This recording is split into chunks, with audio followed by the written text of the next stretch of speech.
Whether you're looking for answers to specific life questions or seeking to become the best version of you possible, welcome to the Mental Breakdown and Psychreg podcast, where we offer insight, information, and strategies based upon research and years of practice as clinical psychologists.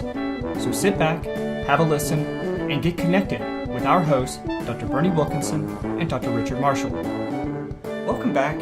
Richard, today we're going to talk about two articles written by the same author, Dr. Mark Sherman, and he's from University of New York. At New Paltz. Right. And he wrote two articles that are published in Psychology Today. One is called The Young American Male, A Shameful Chronology of Neglect, and the other is Will We Ever Notice Boys' Struggles? One is from September of 2016, one's from just last week, August of 2017. Which one was last week, the chronology? Last week was the chronology of neglect, right? If Mark, I'd like to invite him to come on the program. I'd like to have him and Zimbardo. I'd like to interview both of them. That would be good. Yeah, I'd really like to talk to these guys in more detail, at length. So, Mark, if you ever hear this, or if you're listening, I'd love to have you on the show. Okay. I'll send him an email. Yeah, he's old, like me.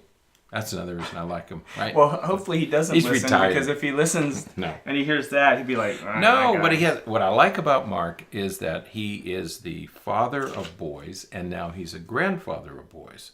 And so he has not only a professional interest in this topic, but he also has a personal interest in the topic. Right. And I'm stuck on Zimbardo's thing about how are my kids going to be? Yeah. Your girls will probably be okay. Not sure about the boys yet. Right. And he echoes that same sentiment. Right.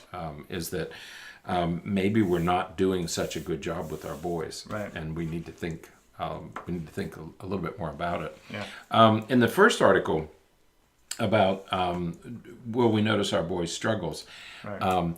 He goes through all those same data points as the others about incarceration rates and graduate. Whether it's the positives of women doing much better than, or girls doing much better than boys, or the negatives of incarceration rates and suicide and shootings. He said, regardless of all those data, we don't have anything comparable. And he cites this White House council. He said, during the early years of the Obama administration, we had a White House council on girls and women. And he said, we haven't had anything similar to that for boys. Right. So despite this disparity between boys and girls, we're not addressing the problem with boys as we did with girls, despite the fact that all the data suggests that girls are improving at a much faster rate than boys, and that boys are being left behind.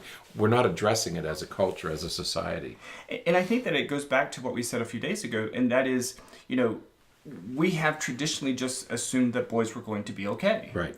So we don't need any of these additional supports and help, because they have traditionally been okay. They're going to be just fine. Everything is still sort of in place for them, and they should just do fine. And we are now seeing that that's not the case. I teach every semester. I talk about white privilege. In our classes, we talk about the achievement gap, between children of color and children, white Caucasian children, and we talk about white privilege. And as I'm talking about it, I'm thinking, well, white men have all these advantages that minorities and women don't have, and yet the data don't show that. Right. And so this week, because of this reading, as I teach my classes now, I'm going to talk about, although we have this opinion, the data suggests something very different. Right. And I want my students to be aware of these. Right. And I do want us to sort of acknowledge that we're not of the camp that says that, white males are being discriminated against. No. We're not sort of on that side of the fence of those who were protesting and stuff in Charlottesville and all of that says, hey, we're being neglected, our rights are being taken away, we're being discriminated against. We are certainly not saying any of that. What we're saying is that as it relates to some of the systems that we have put in place to help, help bring everybody up to a level playing ground, we have maintained an assumption that some of the successes and strengths of some groups are going to maintain while we're building up the others, and the evidence just really hasn't supported that. I'm glad you mentioned that, because we are not saying that men are being discriminated against. Right. Because clearly they're not. Right. This is not... and I think Zimbardo's take is correct. He's talking about it's empathy. He said we're not looking at things. Mm-hmm. We are not looking at things from their perspective. Right. And that may be the larger problem.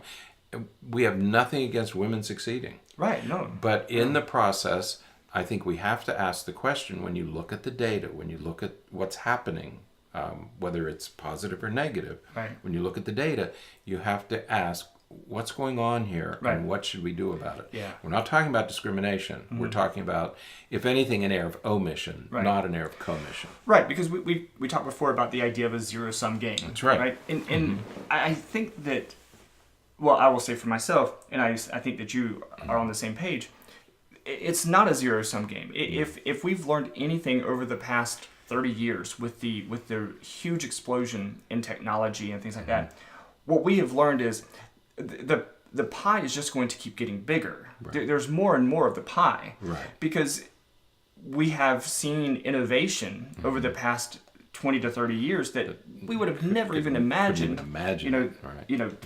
40 years ago. Right. So to say that there's only so much to go around, I just don't think is realistic. That's not. No. That's an argument that people use to identify ways to claim discrimination and to claim maltreatment and that kind of stuff. And we've seen it used. There are only so many jobs, and if you give the jobs to this group, then you're taking them away from right. this group. When we know that's not true. Right. And it makes good political fodder, but yeah, it supports the idea of being angry about something. Right. Exactly. So again, I just wanted to mention that we're certainly not saying that. What we're saying is that we've talked about, you've used the phrase, throwing the baby out with the bathwater and those kinds of things. What we're doing is we are failing to recognize some of the needs of one group for the sake of really helping and support another group. Right. And the question is, should we be doing support for both groups? Not take away support for anyone, but providing support for both groups. Right. There's a book, he mentions another book here called The War Against Boys, written by a woman who works for the American Enterprise Institute, which is a very right-leaning, and one of the things that Dr. Sherman does is he, in almost a tongue-in-cheek way, he says, maybe this should be a new cause for liberals. I mean, he self-identifies as a political liberal, right? Unabashedly, and not ashamed of it. And he says, yes, I'm a liberal, but conservatives are talking about, he's saying political conservatives are talking about this issue. Yeah. Now, they might be overstating it, like this is what you were just talking about. There's not a war against boys. I don't think that's the problem. Right. I don't think anybody is saying we are consciously discriminating against them. But the effect is still the effect of what's happening. It can't be argued. Right. That something is happening here. And what Sherman is doing, he's saying maybe we should take up this cause not as a discrimination issue, but as an air of omission. Right. That we're missing something here. And it's having disastrous consequences on boys. Absolutely. And he's talking as a grandfather and a father. Right.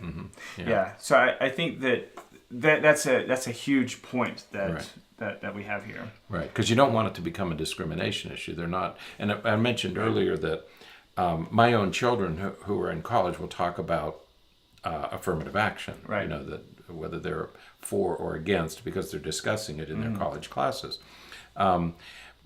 So it's not a discrimination issue, right? But I'm beginning to understand this from a very different perspective than I Right. ever had before. Right. Yeah. Absolutely. So that's the first article, Yeah. And then the second one he calls a shameful chronology of neglect, Right.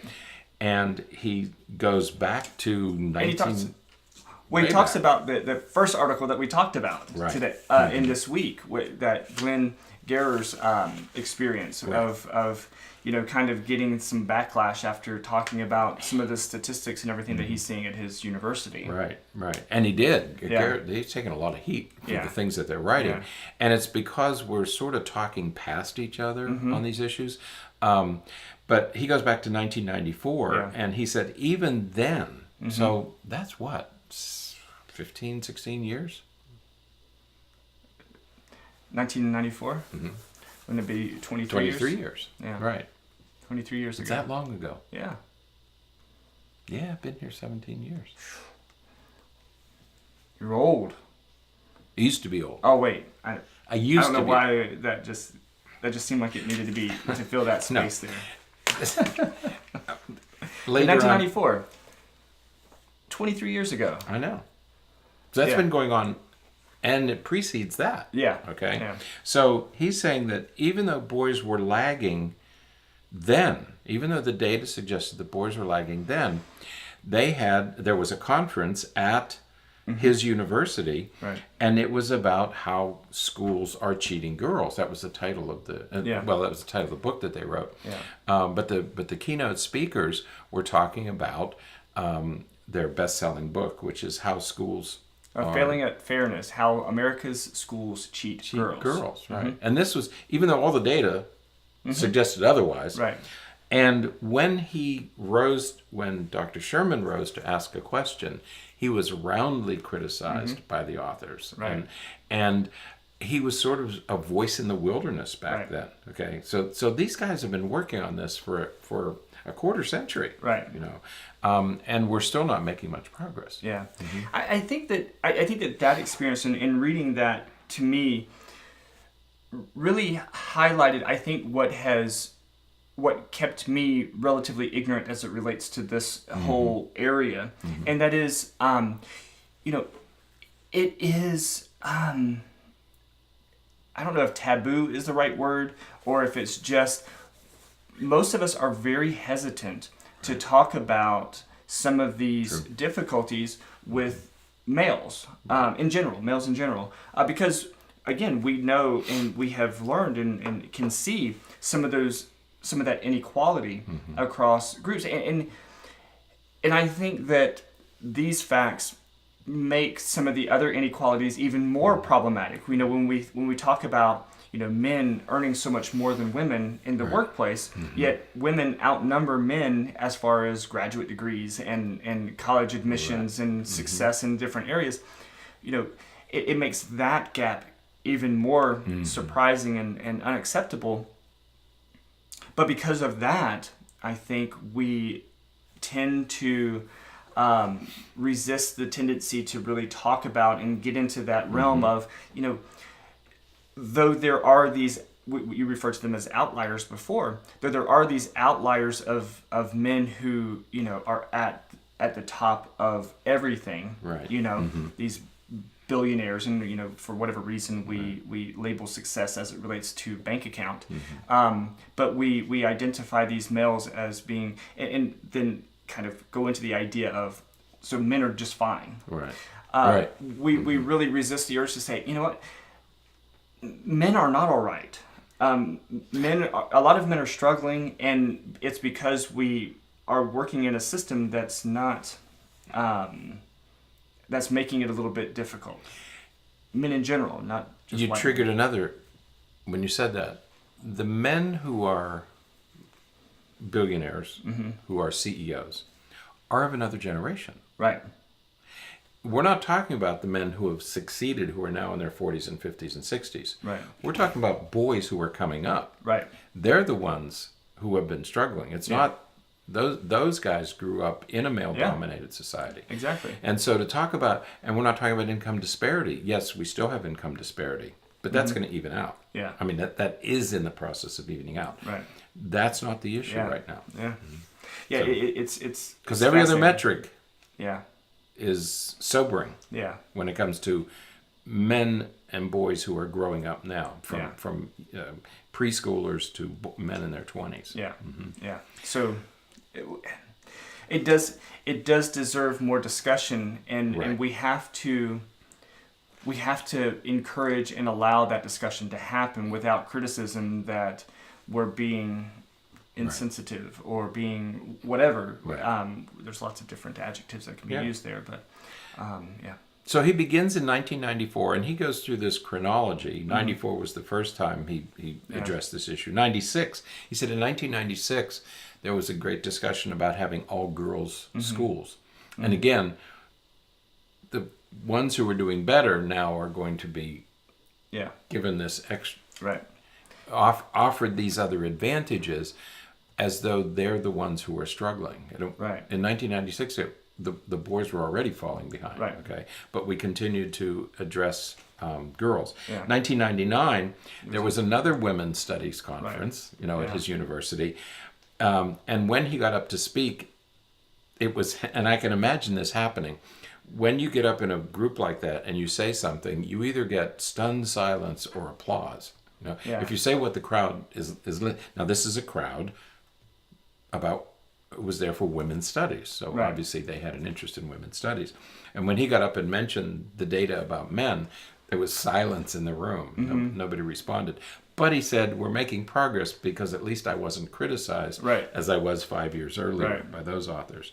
2010. By 2010, he's saying maybe this ought to be a cause for liberals. Maybe liberals need to, he wrote an article in Psychology Today called, Boys and Young Men, a new cause for liberals. Right. And then this year.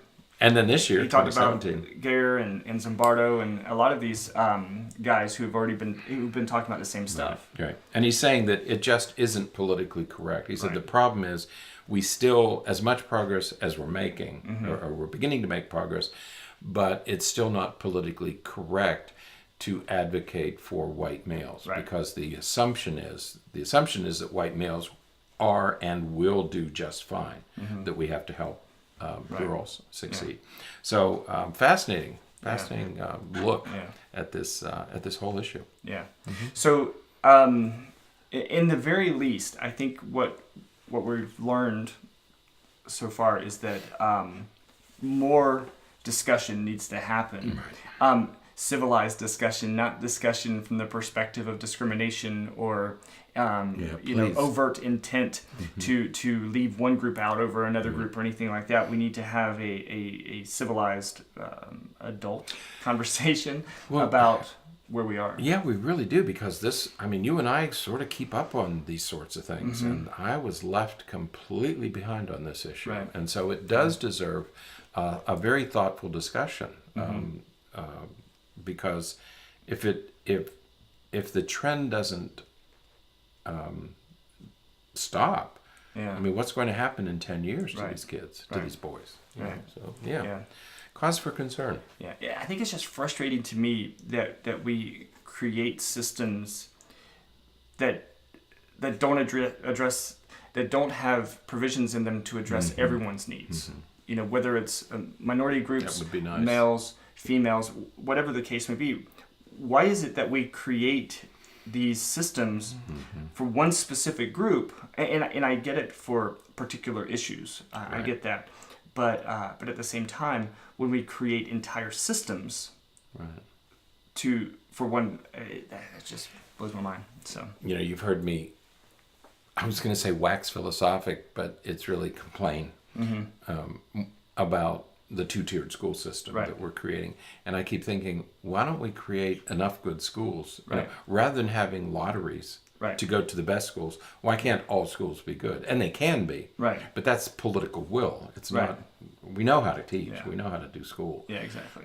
We just don't have enough good schools, so we have to have a lottery. Why don't we create a system, everybody benefits, healthcare, same thing, So. Okay, we'll stop. Okay. I'll stop. All right, so that's it for today. We have one more for this week. One more interesting. Hang on for that, because we're going to take a sharp turn on the next one.